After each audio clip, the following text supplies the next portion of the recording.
you have all the information too. Because you could go online and get all the information that you need for this course. So it used to be that you went to school and you paid the big bucks to get a university of education because I was the only person that had the information that you needed to get the degree. Now you can go to YouTube, you can look at my videos if you want, or you could look at anybody else's videos. You can look at the free OpenStax textbooks and study them instead of paying for textbooks. You can go through Coursera or any one of the online degrees. So I'm hoping to impress upon you that the reason that I love teaching is to help everybody make connections with the information. It's not just about me regurgitating information at you and you recording it and memorizing it and writing it down on some test later. My hope is, and my goal is, that we get you involved in the material and practicing the material in class. So what you can do to make the most out of the money you're paying to go to school is to make use of my ability to maybe help the material relevant to each of you, to figure out how it's meaningful to your life and to help you engage in the material, not just to give you facts and data and information. So I have been a geneticist since I was an undergraduate, and I started doing research in my laboratory, not my laboratory, my professor's laboratory. That was in the 90s at some point. So I've been doing this for a couple of decades, and that's basically why those of us that are professors get hired to teach classes. Not all of my colleagues agree with me, but I don't think it's for me just to spout facts at you and write on the board and have you memorize it. It's to try to help you best understand the material. By a little bit more background of me, part of my job as a geneticist is to help people understand, again, the relationships between genetics and society. You may have seen a lot of advertisements about, pay us $100, spit in a tube, send us your DNA, and we'll tell you about your ancestry. And I did this with a couple of tests last year, and those of you in the back even, can you tell what ancestry I might be just based on how I look? No? European, yeah, pretty likely. And that's what this genetics and ancestry test said. It was, I'm 100% European, mostly Scandinavian, some British Isles, and maybe I get down into a little bit of Eastern European. So I'm pretty purebred, unfortunately. My genetic makeup is essentially European, and I already knew that. I was just testing the testing company. I wanted to know if they got it right or not. So I have some genealogists in my family, and they already know where my lineage comes from. So this is one example of trying to make genetics relevant. We'll talk a lot about real data, not just made up problems that I devise by myself while I'm sitting in my office for you to take tests on. I'm interested in having you access, because we've got tablet computers or laptops or smartphones, but hopefully everybody has their tablet. We have all tablets in the classroom, so I can help you with some authentic practices using the internet and databases and tools that are available on the web to do genetic analyses. It's not all just going to be paper and pencil, me making up problems and giving them to you. So I'm trying to impress upon you this class is going to be very different than any class you've taken, ever. It's hopefully in good ways, but things are going to be different. Oh goodness, let's see, this slide reminds me that I've been talking up here now for about 8 minutes, and yes, professors are trained to profess. We're trained to talk. And it's really difficult for me and for my colleagues to let go and let you become the experts and to let you drive the conversation. That's where I'd hope to head this semester. Right? As I say up here, lecturing is great for faculty because we're in control and we're not exposed to anything that's scary or questions that we might not know the answers to. But that's the magical spot where you start to learn and you start to make connections, is when you challenge the faculty members with questions that we don't understand. That's when we can help model learning. What happens when I get confronted with a challenge that I don't know how to answer? That's when faculty in the classroom maybe are best suited to teach you what we know as practicing scientists, how we go about solving problems. Fortunately, the art of lecturing is dying, and as I said, that's mostly because colleges now are maybe going to become, and universities, passe, because you can go online and get educations for less money.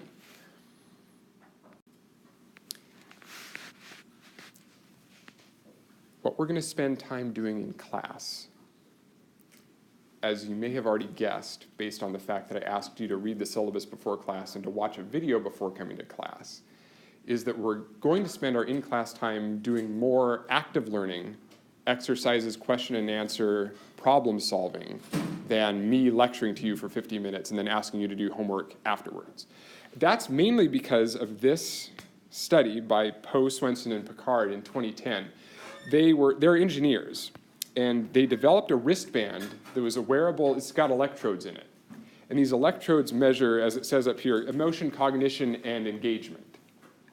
So they put this on a bunch of volunteers, and they recorded, again, with this EDA sensor, emotion, cognition, and attention, as these people went through normal days in their lives. And I apologize, it's a little bit blurry. But you can sort of see, when are people most attentive or most engaged? What are they doing during those times of those days? Sleep. That's kind of, maybe they're dreaming. Hopefully that's the case. Or either that or it's like me, because I'm always tossing and turning and waking up and thinking about things. When are they disengaged? When is there a flat line in the mental picture? Class and TV.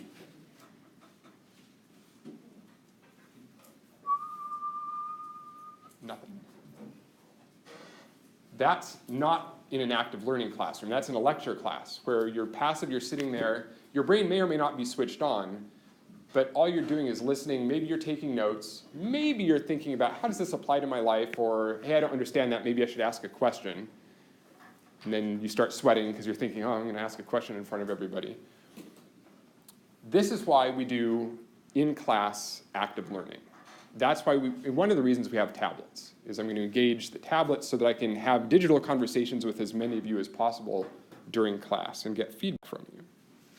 And it turns out that this sort of active learning, when you're not just sitting there listening to me talk, as I am, actually does improve student grades. And this is not necessarily for this class or for Fresno State, but in general, scientists have found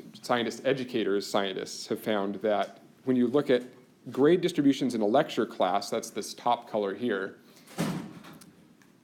some pretty sizable percentage of students fail the class. But when you have an active learning lecture class, then basically no students fail. So not surprisingly, practicing the material helps you remember the material, helps you understand how to take exams. That's the plan. Anybody have any questions about any of this at this point? I love answering questions. Again, that's the point, is for you to come to class every day with questions about the video you watch to prepare yourself for class and the material you read to prepare for class.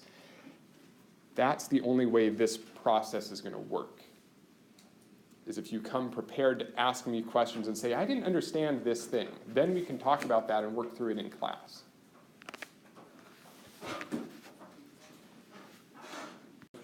Please. Have you seen that correlation in your own classes, like when you profess without tablets than with active learning in your class? So this is the fourth time I think I've taught Biology 102 as a tablet class. The first semester I taught here a traditional style class, and I went upstairs the next hour and I taught a tablet class, so I had the back-to-back comparison. Those students did better. I haven't done that since, but yes, in general, and it's for a number of reasons that we'll talk about as we go through class. But for this class in particular, yes, student grades improved when I started teaching with tablets. So again, this is the model. It's called the blended learning or flipped classroom approach, where you watch or read material in advance. We talk about it in class. And one of the things we're going to do in class is small group exercises, discussions, think, pair, share. You talk with the neighbor, you discuss something, and then you report out to the larger class. And this semester, because we have so many of you, we're going to take advantage of our TA Fatima's help. So I asked her to stand up and maybe introduce herself briefly to all of you. Okay, my name is Fatima Dalgo, and I'll be helping out Dr. Ross. I'm a grad student here. It's my second semester. I studied with Dr. Mueller, carnivorous plants. So completely two different things, genetics and biomechanics. have office hours, I'll email you guys later on, try to set up where to do it. All right, thank you. So a little taste of what's to come. One more pitch about why this is a tablet class. The American Association for the Advancement of Science, which is what we're doing here, a few years ago published this document called Vision and Change. They got a working group together of a bunch of academics and administrators and wanted to know where's the future of education in science headed. And this quote here is some of the things that employers are looking for in their employees, and people they're looking for to fill jobs. Quantitative analysis is highlighted up there, mathematical modeling. They want people who can look at data and make decisions based on data. Employers want students who have interpersonal skills. They work well in groups, which is one of the reasons that we're going to do some group work in this class. So I'm trying to give you the tools that employers and also graduate schools are looking for in people that they want to hire or recruit into their graduate programs, depending on where you're headed.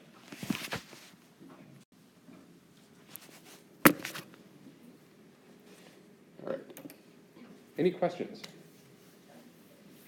That's the big overview, a little bit of introduction of me, sort of the philosophy of the class.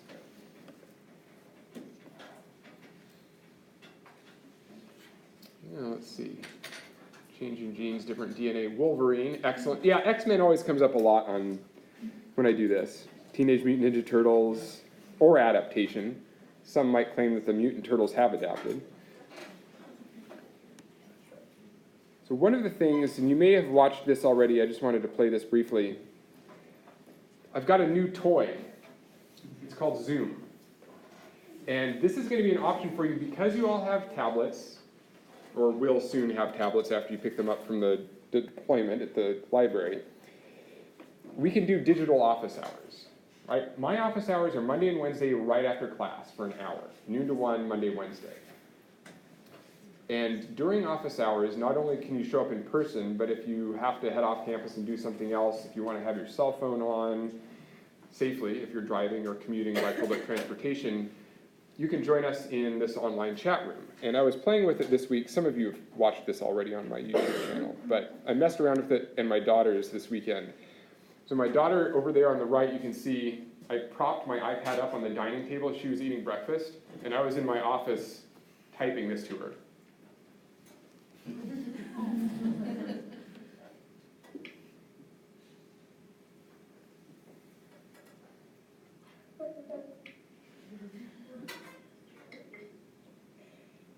So this is pretty much what would happen if you did office hours with me. I send out a link, you click on it, it opens an app, the Zoom app. You have to have the Zoom app on your tablet. We can collaborate, so if you need something that's drawn, we don't have to be in the same room. I can draw, you can draw on the same digital whiteboard on your tablet. We can talk to each other, we see each other's faces, we listen to each other.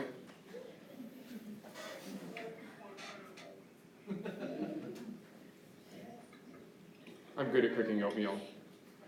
They always like it. Right, so they've never, by the way, I don't tell my daughters I have a tablet because I know I would never see it again if I told them I had one. So this is the first time they had seen this. Right, so that's why she's asking, how do I choose one? My older daughter, Natalie, figured out in about 5 seconds how to use Zoom to do digital whiteboard. So now she's using her finger to draw on the tablet screen, and you're going to see her draw a circle around the happy face. Right? If they can do it, you can do it. That's the point. So digital office hours is an opportunity. I've never done this before. Today will be the first day. Right after class, I'm going to go over to my office and launch this Zoom chat room. And we'll see how it goes during the semester. When you need to make an appointment, if you have a class, for example, Monday, Wednesday, Friday at noon, anybody in that situation? So at least a few of you. If you can't make my regular scheduled office hours, you set up an appointment with me. That could be an in-person appointment, or it could be a digital online appointment. Is that like an app that you have to download? Or Yes, so there's a Zoom app. It's free. And Fresno State has subscribed to Zoom, so everything's free. Free for me to set up a chat room, free for everybody to use the app to dial in. It's not dialing. It's not a phone. Web in. Okay.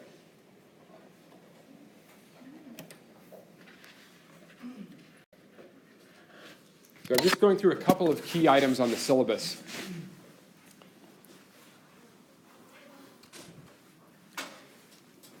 What I'm expecting you to do to maintain the points that you all start the term with. So everybody starts with 100% of the points. The actions you take during the term, study, not to study, come to office hours, not, make you lose points. And there are a few things that are non-traditional I wanted to point out in detail. So midterms, I am pretty sure you understand how that works. Final exam, yes. Then I've got these other things on here. The outside of class collaborative study, for example, is worth 10% of your grade. So again, that's getting you used to using tablets to do digital collaboration if you're not already with other members in the class. That can take two different forms. So these are not required, they're optional. You do one or both of these definitions and notes or puzzle the prof to keep those 10% of the points. So that's a letter grade. So if you don't do this, you're not going to get an A. Definitions and notes is briefly, we'll go through more details as the class progresses.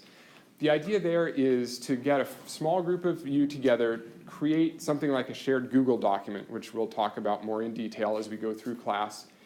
I'll ask every group, and the groups can change, at the end of every chapter to try to collaboratively, all together, create and refine the best possible set of notes for that chapter or that set of content, including, say, definitions of key vocabulary items. So instead of looking up definitions for words, it would be great if you become the masters and you make the definitions together. Can you come up with the best definition for the term allele or gene or chromosome?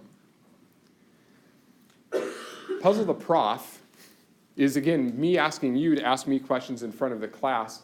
This could take several forms we'll go through in detail later. Comedy Genius and Current Genetics and Ask a Question at Office Hours are all part of an important, especially these days, thing that I can help you become experts in, science communication. How to talk about genetics to people that are not scientists, geneticists, or at least biology or chemistry or whatever majors, plant science, for example. So there are going to be 3 different ways that you can get those points. Comedy Genius is something that is in its infancy. We'll talk about that more later. It's an option. Current Genetics is easier to explain. At the start of every class, or some classes anyway, I'm going to set up a series of projectors up here, small projectors that'll project just on the whiteboard here. And if you find something in the news that's relevant to genetics, you create a short little 1-minute, 2-minute presentation, just slides maybe, or an image of the website that you were looking at when you read that article. Come up here, explain to the class how you found that information, where you found it, and why you think it's interesting and relevant to the class. Current genetics. So what are you reading about or hearing about, social media, news websites, etc., that's relevant to what we're talking about in class this term? And lastly, most importantly, ask a question at office hours. I am out of my mind crazy for requiring, well, I'm offering you points, so it's essentially requiring each of you to come to my office and ask me a question about genetics at some point during the semester. You get 3% of your grade, a third of a letter grade. Points available to you, and part of this is, again, to come introduce yourself to me so that I meet you and interact with you, helps me learn your name a little bit better, but also because I need to get you in my office so that you're used to coming to my office, so that when you have a question about this content, you will feel more comfortable coming and talking to me about the content. That cannot happen using Zoom. This set of points, I will reiterate, these points have to be in person, physically in my office, not electronic. Yes? Blah, blah, blah, I'm talking. Any questions? Anything on the syllabus at all? That's about all of the syllabus material I really wanted to point out because it's kind of For weird. genetics, we have to do that one time? One time is fine. Can we do more for extra credit? Absolutely. Well, extra credit, no. Which I don't believe in, really. But yes, so one time is, you can do it more if you'd like. But there are enough of us in class that I can't really accommodate. If 3 people went per day, we'd almost fill up the semester. So think about this early. Start watching news, thinking about, okay, what's relevant to genetics. Make a little presentation. It could just be one image, and you could just come up here and talk about it briefly. Have it saved on your tablet. That way, one day when there's a gap in the presentations, or I ask for volunteers and no one comes up here, you're ready to go. That will make the best use of that spare time we have at the start of class. If a lot of you are ready to come up and talk about what you found about genetics in the news. So for current genetics, are you gonna give us a prompt and then or are you gonna tell us? No prompt for current genetics. It's anything that you feel is relevant to the class. It has to be relevant to genetics, and you have to be able to explain why. And yeah, we'll make up the rules as we go. So I'm comfortable at this point with, we'll see, with what you come up with. Sir? Does it have to be like a scholarly article, or can it be something just on the news? Does not need to be a scholarly article. Most news items that you'll hear about genetics will probably say this is from this newly published scholarly article, but you don't have to present scholarly articles. If it's based on a scholarly article, the only thing I ask is that you provide the citation. You say this is where the actual data came from. But you can say, yeah, I was watching ABC 30 and they had this news story on whatever it is you like. That's not related to genetics, but for example, I read this morning on, I don't know, Facebook or Twitter, a news post about a new study that showed that some seals in Antarctica try to mate with penguins. And they've been observed doing this over multiple years, so scientists actually think that they're doing it for a reason, even though obviously seals and penguins mating doesn't produce any offspring. They're different species. So, you know, you might see something like that if it was related to genetics, say, oh, that would be really interesting to tell other people about in class.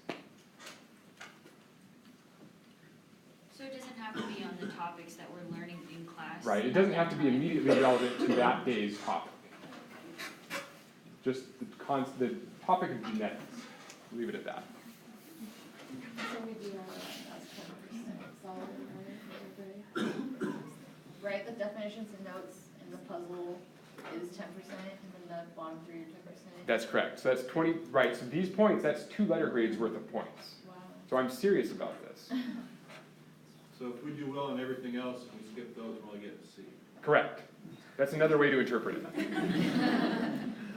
That's the way I was hoping you were going to interpret it. And again, this is not meant to be scary. Some of you are probably not used to presenting in front of 80 of your peers, but that's why I'm offering these alternatives. So definitions and notes and puzzle the prof together, and we haven't discussed those in detail, are going to be worth 10%. It's not both. It could be either or. And the same is true for Comedy Genius and Current Genetics. And again, we'll talk more about Comedy Genius in a little while. Can we just have to each one? Yeah, Except the definition. except the definitions and notes. That'll be ongoing through the semester. Yep. So can you talk a little bit more about Comedy Genius? You kind of mentioned it and then just like got scared and ran away from it. Yeah. And there's a reason that it's an option with Current Genetics. It's because they're both presentation-based concepts of mine. My belief is, and since you're in my class, you have to appreciate my belief, I guess, that to demonstrate true understanding of any sort of content, one way that it manifests is through comedy. Does anybody know any biology jokes? Genetics jokes? Chemistry group, Okay, what's a chemistry joke? the proton calls the electrons and says, hey, where are you? And the electron goes, I don't know where I am, but I can tell you where I might be. Okay. Ooh. The quantum mechanics chemistry jokes. How about, oh goodness. No, that's not appropriate for me to say out loud. So I recorded one yesterday on one of the movies that you're going to watch in the near future. I'll just use it again. What sort of utensil do you eat DNA spaghetti with? A replication fork. Yeah, womp womp. That does not demonstrate to you much about my knowledge of genetics, right? That means I know a term and it has the word fork in it and I can apply it in a comedic situation. That is the lowest level of understanding that I hope everybody takes out of this class. That's basically memorization. Can you memorize a joke and deliver it? Right? That's the lowest level of understanding. I'm not demonstrating much understanding of genetics. But if I could create a pun, or if I could do stand-up related to genetics, that would show those use more of your brain, different types of cognition. So again, briefly, I'm still working on the details. The idea here is you create, not just repeat, a piece of comedy, maybe record yourself delivering a joke or something like that, and post that online. I'll create a box folder. I have created a box folder to collect these artifacts from you. And it doesn't have to be a physical, visual recording of you doing comedy. I just want to see, can you apply genetics in a comical fashion? And again, because not everybody has a funny bone, that's why this is an option. So you don't get 3.5% of your points from comedy genius and 3.5 from current genetics. That's an option. If you're inclined to try on engaging other students by doing a comedy routine, short, half a minute, 15 seconds, 10 seconds, like my stupid replication fork joke, that's fine. That'll get you the points. I'm just trying to engage you in new ways to think about the material. So it's an either or. That one could be both or it could be either or. Yeah, you are not forced. I'm not requiring all of you to become comics. I found a really sleazy one. Yeah, see, is that the one about unzip your jeans? Yeah. Yeah, that's the one I wasn't going to talk about in class. If you Google genetics jokes, you'll see a ton of them, including some sleazy ones.